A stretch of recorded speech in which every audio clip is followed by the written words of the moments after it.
آئیے ہم اور آپ سب سے پہلے آقا نامدار احمد مجتبی محمد مصطفیٰ صلی اللہ تعالی علیہ وسلم کی بارگاہ بے کس پناہ میں ہدیہ درود پاک پیش کریں۔ اللہم صلی علی سیدنا و شفیعنا و نبینا و مولانا محمد و بارک وسلم۔ صلاۃ و سلاما علیکہ یا رسول اللہ، صلاۃ و سلاما علیکہ یا حبیب اللہ صلی اللہ تعالی علیہ وسلم۔ وہ سرور کشور رسالت جو عرش پر جلوگر ہوئے تھے، وہ سرور کشور رسالت جو عرش پر جلوگر ہوئے تھے، نئے نرالے طرب کے ساماں عرب کے مہمان کے لیے تھے، نئے نرالے طرب کے ساماں عرب کے مہمان کے لیے تھے، اور نماز اسرا میں تھا یہی سر آیا ہو مانا اول آخر۔ نماز اسرا میں تھا یہی سر آیا ہو مانا اول آخر، کہ دست بستہ تھے پیچھے حاضر جو سلطنت آگے کر گئے تھے، کہ دست بستہ تھے پیچھے حاضر جو سلطنت آگے کر گئے تھے۔ جس کو شایع ہے عرش خدا پر جلوس، جس کو شایع ہے عرش خدا پر جلوس، ہے وہ سلطان والا ہمارا نبی۔ پڑھیے درود پاک اللہم صلی علی سیدنا و شفیعنا و نبینا و مولانا محمد و بارک وسلم۔ صلاۃ و سلام علیکہ یا رسول اللہ، صلاۃ و سلام علیکہ یا حبیب اللہ صلی اللہ تعالی علیہ وسلم۔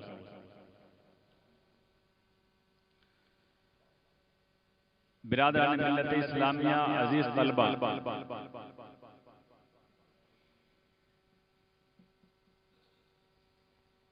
ہم سے کوئی کام ایسا صادر ہوتا ہے جو عادتاً ہوتا ہے، اور کسی سے کبھی ایسا کام ہو جاتا ہے جو عادت کے خلاف ہوتا ہے۔ جیسے مثال کے طور پہ سورج نکلتا ہے پورب سے اور پچھم میں غروب ہوتا ہے۔ اگر سورج پچھم سے نکل جائے تو یہی عادت کے خلاف ہوگا۔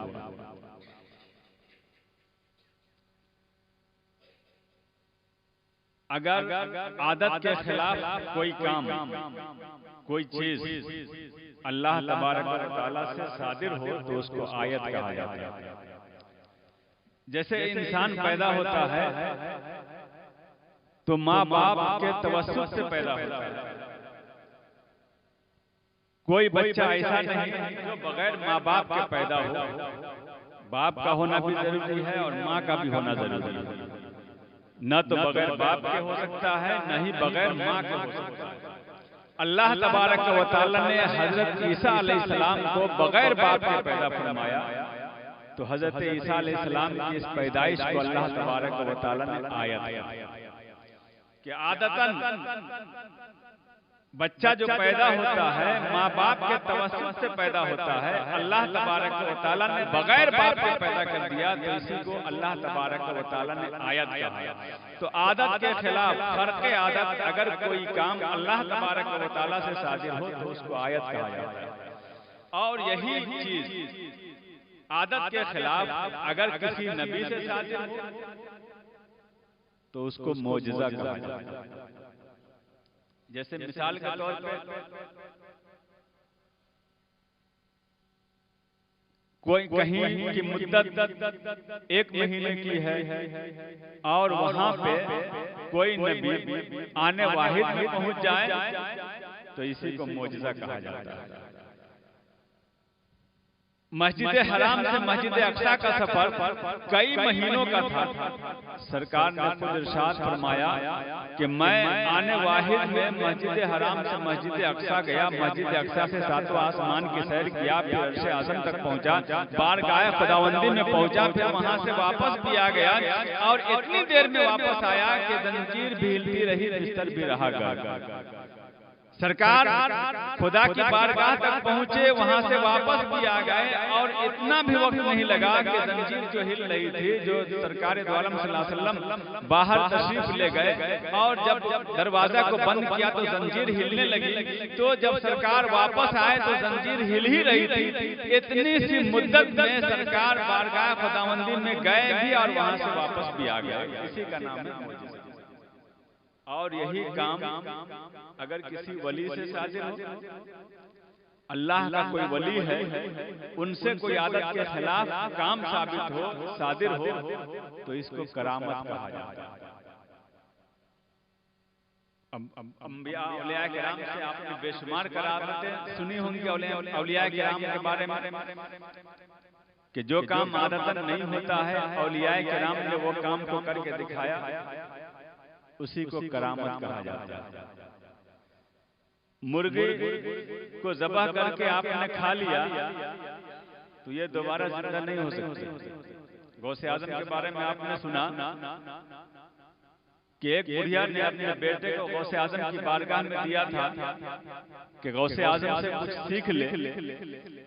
جب ایک مرتبہ اپنے بیٹے کو دیکھنے کے لیے گئی تو کیا دیکھتی ہے کہ میرا بیٹا سوکھی روٹی کھا رہا ہے اور غوث اعظم مرغے کا گوشت تناول فرما رہے ہیں۔ تو اس بوڑھی عورت نے کہا کہ حضور، میرا بیٹا سوکھی روٹی کھا رہا ہے اور آپ گوشت تناول فرما رہے ہیں۔ تو سرکار غوث اعظم نے جو گوشت کھا کر کے ہڈی کو پھینک دیا تھا، وہ ہڈی کو جمع کیا، اس پہ ہاتھ رکھا تو وہ کیا ہو گیا؟ آپ نے سنا ہوگا کہ جو مرغا ذبح کر کے غوث اعظم نے کھایا تھا وہ مرغا زندہ ہو کر کے چلنے لگا۔ تو عادتاً یہ کام نہیں ہو سکتا ہے، لیکن سرکار غوث اعظم نے کر کے دکھا دیا، تو اسی کو کیا کہا جاتا ہے؟ کرامت۔ اللہ سے خرق عادت اگر کوئی کام صادر ہو اس کو آیت کہتے ہیں، نبی سے ہو تو اس کو معجزہ کہتے ہیں، ولی سے ہو تو اس کو کرامت کہا جاتا ہے۔ یہ جو سرکار دو عالم صلی اللہ علیہ وسلم آج کی رات معراج کی تشریف لے گئے، بارگاہ خداوندی میں گئے، ساتوں آسمان کی سیر کیا، انبیاء کرام کی امامت کیا، مسجد اقصی سے نکل کے مسجد حرام سے نکل کے مسجد اقصی گئے، وہاں انبیاء کرام کی امامت فرمائی، پھر وہاں سے آسمانی سفر شروع ہوا، پھر آسمانی سفر کا عبور کرتے ہوئے عرش اعظم تک پہنچے، بارگاہ خداوندی تک پہنچے۔ یہ بھی کیا ہے؟ معجزہ ہے، یعنی عادتاً ایسا کام نہیں ہو سکتا ہے، سرکار نے وہ کر کے دکھایا۔ تو جس طریقہ سے اللہ تبارک و تعالیٰ نے اولیاء کرام کو اتنی طاقت دیا ہے کہ وہ کرامت دکھا سکتے، انبیاء کرام کو بھی معجزے عطا فرمائے ہیں۔ معجزہ عطا کرنے کا مقصد کیا ہے؟ ہر نبی کو اسی زمانے کے حساب سے معجزہ عطا کیا گیا۔ مثال کے طور پہ حضرت موسیٰ علیہ السلام کے زمانے میں جادوگری کا زمانہ تھا، جادوگروں کا دور تھا، تو اللہ تبارک و تعالیٰ نے اسی سے ملتا جلتا معجزہ عطا فرمایا تاکہ جادوگر عاجز ہو جائے۔ جادوگر کرتا کیا تھا اس زمانے میں؟ رسی پھینک دیتا تھا تو وہ رسی سانپ بن جاتی تھی۔ تو اللہ تبارک و تعالیٰ نے حضرت موسیٰ علیہ السلام کو اسی سے ملتا جلتا معجزہ عطا فرمایا۔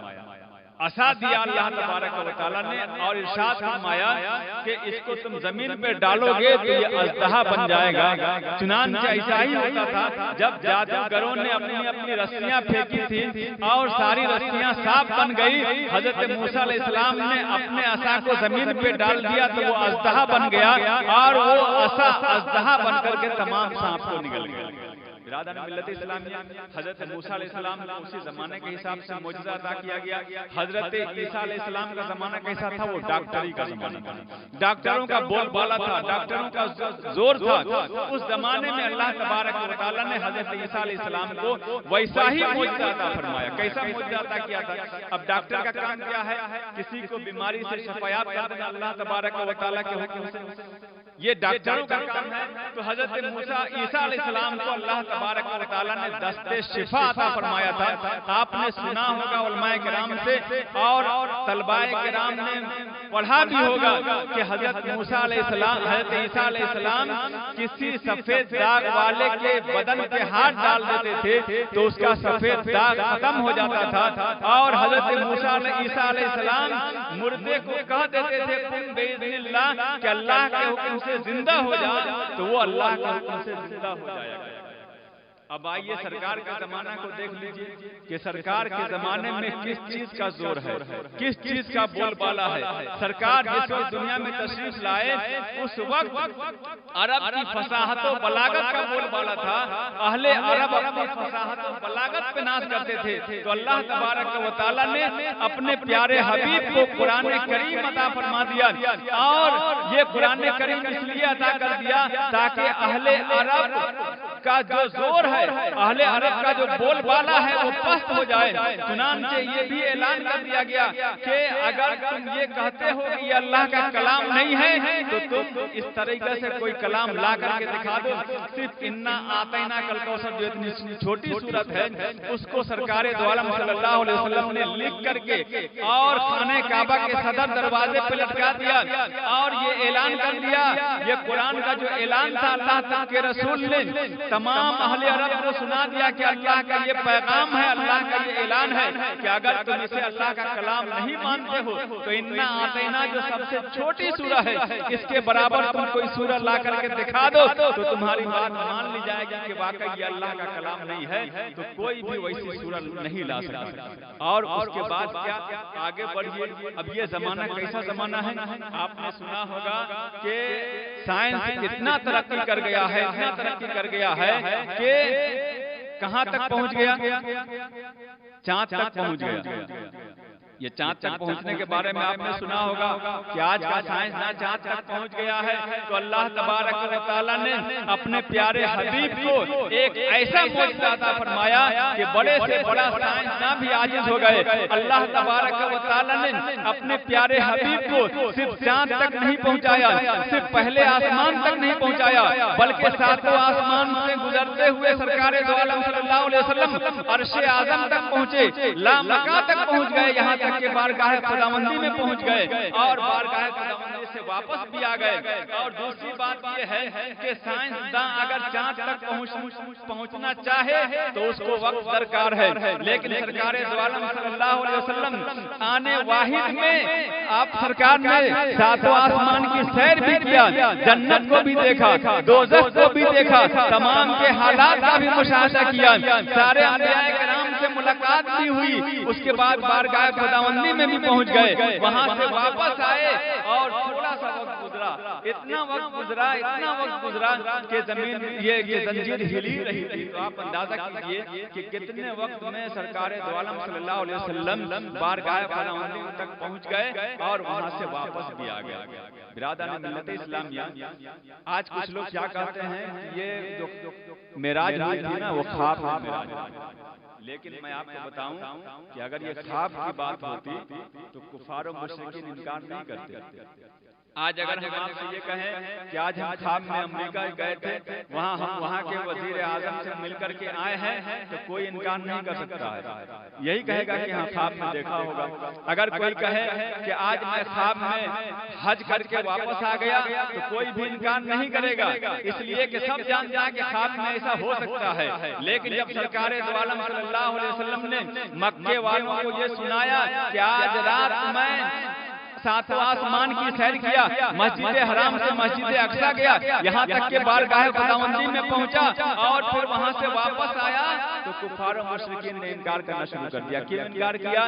اس لیے کہ اس کو معلوم تھا کہ مسجد حرام سے مسجد اقصی تک سفر کرنے کے لیے مہینوں درکار ہے، اور یہ کہہ رہے ہیں کہ صرف رات کے وقت میں ہم مسجد حرام سے مسجد اقصی گئے، وہاں سے واپس بھی آ گئے.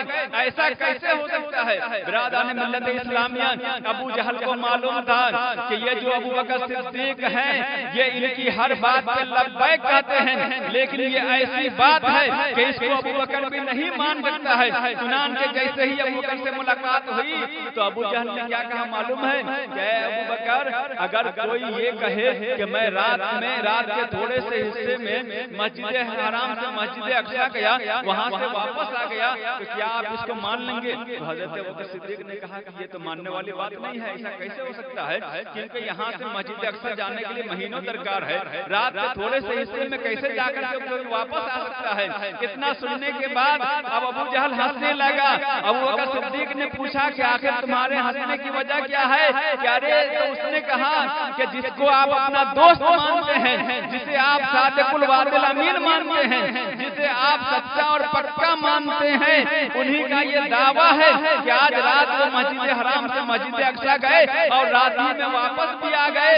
اتنا سننا تھا کہ ابوبکر صدیق نے جواب دیا کہ ارے میں نے جو جواب دیا تھا وہ عام لوگوں کے بارے میں جواب دیا تھا، اگر محمد رسول اللہ نے یہ دعویٰ کیا ہے تو یقیناً ان کا دعویٰ حق ہے، انہوں نے آج تک کبھی جھوٹ نہیں بولا، اگر انہوں نے دعویٰ کیا ہے تو یقیناً وہ رات کے تھوڑے حصے میں مسجد حرام سے مسجد اقصی گئے ہوں گے اور وہاں سے آ کر کے واپس بھی آئے ہوں گے۔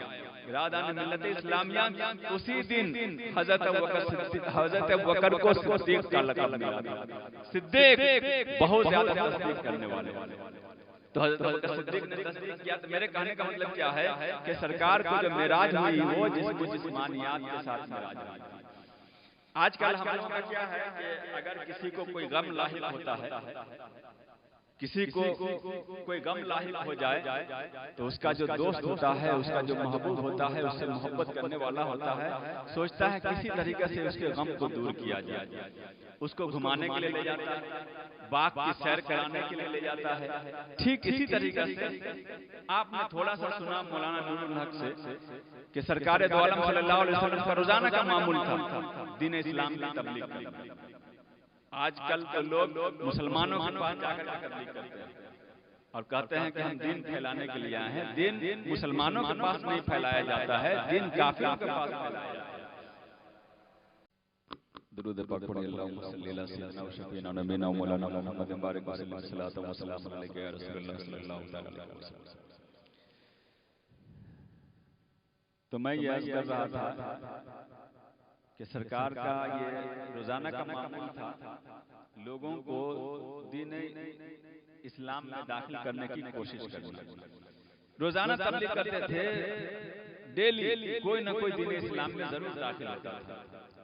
لیکن یہ جو آج جو دن گزرا ہے 26ویں رجب کو کوئی بھی بندہ، کوئی بھی انسان دین اسلام میں داخل نہیں ہوا۔ سرکار غمزدہ ہوئے، غم لاحق ہوا کہ آج تک ایسا کبھی نہیں ہوا۔ میں دین اسلام کی تبلیغ کرتا، کوئی نہ کوئی دین اسلام میں ضرور داخل ہوتا تھا، لیکن آج کوئی بھی انسان دین اسلام میں داخل نہیں ہوا۔ سرکار کو غم لاحق ہوا، اسی غم میں حضرت ام ہانی کے گھر آرام کرنے لگے۔ تو میں نے یہ بتایا تھا کہ جب کسی کو غم لاحق ہوتا ہے تو اس کا دوست جو ہوتا ہے، اس سے جو محبت کرنے والا ہوتا ہے، وہ یہی چاہتا ہے کہ کسی طریقے سے اس کے غم کو دور کر دیا جائے۔ اسے سیر کرانے کے لیے کہیں لے جاتا ہے، باغ میں لے جاتا ہے، کہیں گھمانے کے لیے لے جاتا ہے۔ ٹھیک اسی طریقے سے جب سرکار کو غم لاحق ہوا تو اللہ تبارک و تعالی کیسے نہیں چاہے گا کہ سرکار کا غم دور ہو۔ چنانچہ اللہ تبارک و تعالی نے جبریل امین کو حکم دیا کہ جبریل، آج میرے نبی نے تبلیغ کیا لیکن کوئی بھی انسان دین اسلام میں داخل نہیں ہوا، جس کی وجہ سے نبی غمزدہ ہیں، لہذا ان کے غم کو دور کرنے کے لیے نبی کو جنت کی سیر کرا دو، نبی کو ساتواں آسمان کی سیر کرا دو، نبی کو عرش اعظم کی سیر کرا دو اور ان کو میرے بارگاہ میں بلا کر کے لے آؤ تاکہ ان کا جو غم ہے وہ ان کا غم دور ہو جائے۔ تو حقیقت تو یہ ہے کہ جس کو ہم معراج مصطفیٰ کہتے ہیں وہ سرکار دو عالم صلی اللہ علیہ وسلم کی سیر ہے۔ ہم لوگ کہاں لال باغ کی سیر کرنے کے لیے چلے جاتے ہیں، کسی دوسرے باغ کی سیر کرنے کے لیے چلے جاتے ہیں، لیکن سرکار دو عالم صلی اللہ علیہ وسلم کی جو سیر ہوئی ہے وہ زمین پہ سیر نہیں ہوئی بلکہ آسمان کی سرکار نے سیر کیا، جنت و دوزخ کی سیر کیا، یہاں تک کہ بارگاہ خداوند۔ میں آپ کو بتا دوں کہ کسی نے دیکھنے کی خواہش ظاہر کی تو صاف انکار کر دیا گیا. کسی نے دیکھنے کی خواہش ظاہر کی تو دکھا دیا گیا. نبی نے دیکھنے کی خواہش ظاہر نہیں کی تو بلا کے دکھایا. حضرت ابراہیم علیہ السلام نے بھی دیکھنے کی خواہش ظاہر کی تھی. حضرت موسیٰ نے بھی دیکھنے کی خواہش ظاہر کی تھی. حضرت موسیٰ علیہ السلام نے کہا ربی ارنی انظر الیک، اے میرے رب مجھے دکھا، میں تجھے دیکھنا چاہتا ہوں. تو آپ کو اچھی طرح معلوم ہے اللہ نے کیا فرمایا، لن ترانی، اے موسیٰ تو مجھے ہرگز نہیں دیکھ سکتا ہے. لیکن وہیں پہ جب حضرت ابراہیم علیہ السلام نے اللہ کی بارگاہ میں عرض کیا ربی ارنی کیف تحیی الموتیٰ، کہ اے میرے رب مجھے دکھا دے کہ تو مردے کو زندہ کیسے کرتا ہے، تو وہاں پہ اللہ تبارک و تعالیٰ نے لن ترانی نہیں کہا کہ اے ابراہیم دیکھ نہیں سکتا ہے، بلکہ اللہ تبارک و تعالیٰ نے حکم دیا کہ اولم تؤمن، کیا ابراہیم کیا تمہیں یقین نہیں ہے کہ میں مردے کو زندہ کر سکتا ہوں؟ تو حضرت ابراہیم نے کہا بلا ولکن لیطمئن قلبی، کہ اللہ تبارک و تعالیٰ کیوں نہیں، مجھے تو یقین کامل ہے کہ تو مردے کو زندہ کر سکتا ہے، لیکن میں دیکھنا اس لیے چاہتا ہوں تاکہ میرے دل کو اطمینان ہو جائے، میں اپنی نظر سے مردہ کو زندہ ہوتے ہوئے دیکھ لوں. یہ حضرت ابراہیم نے کہا تھا. حضرت ابراہیم علیہ السلام یہ دریا کے کنارے سے جا رہے تھے تو آپ نے دیکھا کہ ایک جانور مرا پڑا ہے، اس پہ جب پانی آتا ہے تو سمندری جانور اس کو کھاتے ہیں، اور جب پانی باہر اندر چلا جاتا ہے تو خشکی کے جانور اس کو کھاتے ہیں. انہوں نے سوچا کہ اللہ تبارک و تعالیٰ مردے کو زندہ کرنے پر قادر ہے، اے کاش میں دیکھ لیتا کہ اللہ تبارک و تعالیٰ مردے کو زندہ کیسے کرتا ہے. تو بارگاہ خداوندی میں عرض کیا تھا کہ رب ارنی کیف تحیی الموتیٰ، کہ اے رب مجھے دکھا کہ تو مردے کو زندہ کیسے کرتا ہے. اللہ نے فرمایا اولم تؤمن، کہ اے ابراہیم کیا تجھے یقین نہیں ہے؟ قال بلا ولکن لیطمئن قلبی. حضرت ابراہیم نے عرض کیا کہ اللہ تبارک یا اللہ مجھے یقین کیسے نہیں ہوگا، یقیناً مجھے یقین کامل ہے، لیکن میں دیکھنا اس لیے چاہتا ہوں تاکہ میرے دل کو اطمینان ہو جائے. جب یہ عرض کیا تو اللہ تبارک و تعالیٰ نے دکھا دیا. کیسے دکھایا؟ کہا کہ 4 طرح کے پرندے کو لے لو، چاروں کو ذبح کر دو، ذبح کرنے کے بعد اس کے گوشت کو سب میں مکس کر دو بوٹی بنا کر کے، اور اس چاروں کے سر کو اپنے پاس رکھو، اور چاروں کی بوٹی کو ملانے کے بعد 4 پہاڑ پہ ڈال دو، اور اس کے بعد سب کو نام لے کر کے پکارو تو یقیناً وہ تمہارے پاس دوڑتے ہوئے آئیں گے. برادران ملت اسلامیہ چنانچہ حضرت ابراہیم نے ایسا ہی کیا. 4 پرندہ لیا، چاروں کو ذبح کیا، سر کو اپنے پاس رکھا، تمام کی بوٹی کو مکس کر کے 4 پہاڑ پہ ڈال دیا، اور اس کے بعد آواز لگایا تو اللہ کے حکم سے ساری بوٹی اڑ کر کے آئی، اور جو بوٹی جس سر کی تھی اس سر میں جا کر لگ گئی اور پرندہ اڑ گیا. تو میں یہ عرض کرنا میں یہ بتانا چاہ رہا تھا حضرت موسیٰ نے بارگاہ خداوندی میں کہا تھا ربی ارنی، اے رب مجھے دکھا. حضرت ابراہیم نے بھی کہا تھا ربی ارنی، اے رب مجھے دکھا. حضرت موسیٰ نے کہا ربی ارنی تو اللہ نے کہا لن ترانی، کہ اے موسیٰ تو دیکھ نہیں سکتا. حضرت ابراہیم نے کہا ربی ارنی تو اللہ نے لن ترانی نہیں کہا، بلکہ اللہ تبارک و تعالیٰ نے دکھا دیا. اور ایک ہے ہمارے اور آپ کے نبی، اللہ کی بارگاہ میں آپ کے نبی نے، ہمارے نبی نے یہ نہیں کہا تھا ربی ارنی کہ اللہ تعالیٰ مجھے دکھا دے، بلکہ اللہ تبارک و تعالیٰ نے خود ہی اپنی بارگاہ میں بلا کر کے دکھایا. آخر اس کی وجہ کیا ہے؟ ایک طرف حضرت موسیٰ سے صاف انکار کر دیا گیا، حضرت ابراہیم کو دکھا دیا گیا، اور اپنے آخری نبی کو بلا کر کے دکھا رہا ہے اللہ تبارک و تعالیٰ. اس کی وجہ کیا ہے؟ اس کی وجہ یہ ہے کہ حضرت ابراہیم نے جو دیکھنے کی خواہش ظاہر کی تھی تو اللہ کی صفت کو دیکھنے کی خواہش ظاہر کی تھی. اللہ کی ایک صفت ہے مردے کو زندہ کرنا. حضرت ابراہیم نے کہا تھا کہ اللہ تبارک و تعالیٰ تمہاری صفت، تیری صفت جو مردے کو زندہ کرنا ہے، میں یہ صفت کو دیکھنا چاہتا ہوں. تو چونکہ جتنے بھی انبیاء کرام آئے وہ اللہ تبارک و تعالیٰ کی صفات کے مظہر بن کر کے آئے، لہذا انہوں نے صفت دیکھنے کی خواہش ظاہر کی، اللہ نے صفت کو دکھا دیا، لیکن حضرت موسیٰ علیہ السلام نے صفت دیکھنے کی خواہش ظاہر نہیں کی تھی، کہا تھا ربی ارنی انظر الیک، اے میرے رب مجھے دکھا، میں تجھے دیکھنا چاہتا ہوں، یعنی تیری ذات کو دیکھنا چاہتا ہوں۔ تو اللہ تبارک و تعالیٰ نے ارشاد فرمایا کہ اے موسیٰ، عیسیٰ علیہ السلام تک جتنے بھی نبی دنیا میں جائیں گے وہ سب کے سب میری ذات کے نہیں بلکہ میرے صفات کے مظہر بن کر کے جائیں گے۔ اگر تم میری صفت کو دیکھنے کی خواہش ظاہر کرتا تو جس طریقہ سے ابراہیم علیہ السلام کو میں نے دکھا دیا تھا تجھے بھی دکھا دیتا، لیکن تم نے میری ذات کو دیکھنے کی خواہش ظاہر کی ہے، تو میری ذات کا مظہر نہیں ہے بلکہ میری صفات کا مظہر ہے۔ صفت دیکھنا چاہتا تو میں دکھا دیتا، لیکن تو میری ذات کو دیکھنا چاہتا ہے، لہذا لن ترانی، تو مجھے ہرگز نہیں دیکھ سکتا۔ اور اللہ تبارک و تعالیٰ نے اپنے آخری نبی کو اپنی ذات کو دکھا دیا۔ آخر اس کی وجہ کیا ہے؟ اس کی وجہ یہی ہے کہ جتنے بھی انبیاء کرام تشریف لائے یہ سب کے سب اللہ تبارک و تعالیٰ کی صفات کے مظہر بن کر کے آئے، اور آخری نبی جو تشریف لائے وہ اللہ تبارک و تعالیٰ کی ذات کا مظہر بن کر کے آئے۔ یہی وجہ ہے کہ اللہ تبارک و تعالیٰ نے اپنے آخری نبی کو اپنی ذات کا دیدار کروا دیا۔ تو بہرحال یہی میں نے عرض کیا تھا کہ حضرت ابراہیم نے صفت دیکھنے کی خواہش ظاہر کی، دکھا دیا گیا۔ حضرت موسیٰ کو کیوں نہیں دکھایا گیا؟ اس لیے کہ انہوں نے ذات الہی کو دیکھنے کی خواہش ظاہر کی۔ اور برادران ملت اسلامیہ، تو آج ہی کی رات میں سرکار دو عالم صلی اللہ علیہ وسلم کو معراج نصیب ہوئی۔ یہ معراج کیوں نصیب ہوئی وہ میں نے بتا دیا۔ کہاں سے شروع ہوا؟ جو قرآن میں ہے، مسجد حرام سے مسجد اقصی۔